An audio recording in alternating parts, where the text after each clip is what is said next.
السلام عليكم ورحمة الله وبركاته. رجعنا لكم في فيديو جديد من فيديوهات شهر رمضان الفضيل.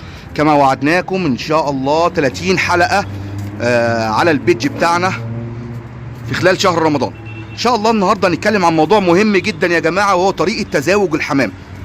ناس كتير جدا بتشتكي يا ابو هاجر انا مش عارف اجوز الحمام، سواء بتربي على السايب او بتربي حمام محبوس في سلكات. خليك معانا وتابع الفيديو حتى النهاية، هتعرف ازاي تجوز حمامك بطريقه سهله جدا جدا. تمام. نمره واحد، ادي كده عندنا ذكر زاجل يا جماعه اهو، ذكر زاجل اهو واقف اهو. ده زاجل بتأصيله يا جماعه، لابس دبل جمعيه الحمام الزاجل. تمام، واقف اهو. طيب احنا دلوقتي هنعمل ايه؟ عايزين نكشف الحمام. لازم نتاكد ان الذكر ده خلص ريش او عليه اخر ريشه. تمام، خلص ريش. اللي ما يعرفش يعني ايه فك الريش وعد الريش، يروح على القناه معرفة عمر الحمام احمد ابو هاجر، هيطلع لك الفيديو على القناه. تمام. طيب وناخد كمان النتايه نحطها الناحيه الثانيه.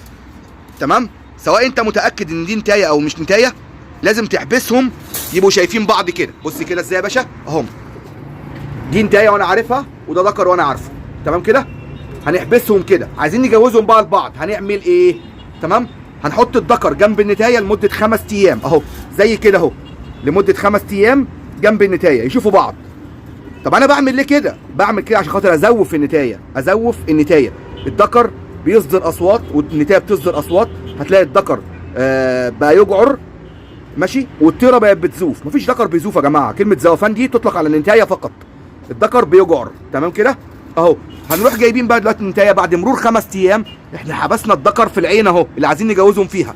الذكر اتحبس فيها لمده 5 ايام، ياكل ويشرب لمده 5 ايام. هنروح جايبين النتايه بقى اهو ماشي، ناخدها عشان ندخلها له. نوريكم كده مع بعض اهو يا جماعه. الذكر اهو هندخل له بقى نتايته ونشوف هيعملوا ايه. تمام، بص كده بقى معايا افضل طريقه للتزاوج. حد هيقول لي طب ما هيضربها يا ابو هاجر، ما انا عايزه يضربها. بصوا الطيره زايفه ازاي، عماله تلف حواليه. تمام، خلاص كده هتلاقيه مره 2 3 يفضل يجعر حواليها ويلف وهي تزف له وتكنس.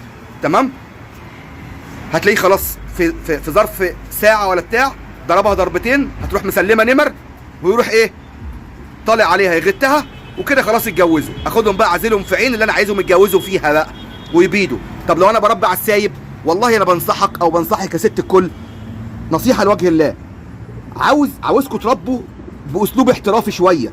تمام، يعني ايه؟ حتى لو انت بتربي على السايب، حاولي تشتري لك عينين من اي حته، اي عينين كده من اي حته، دول عشان تعزلي فيهم الحمام المريض، او تجوزي فيهم الحمام اللي انت عاوزه تجوزيه، او تجوز فيهم الحمام وموجودين. وبعد كده لما يتجوزوا تتاكد ان هم اتجوزوا، خلاص اطلقهم.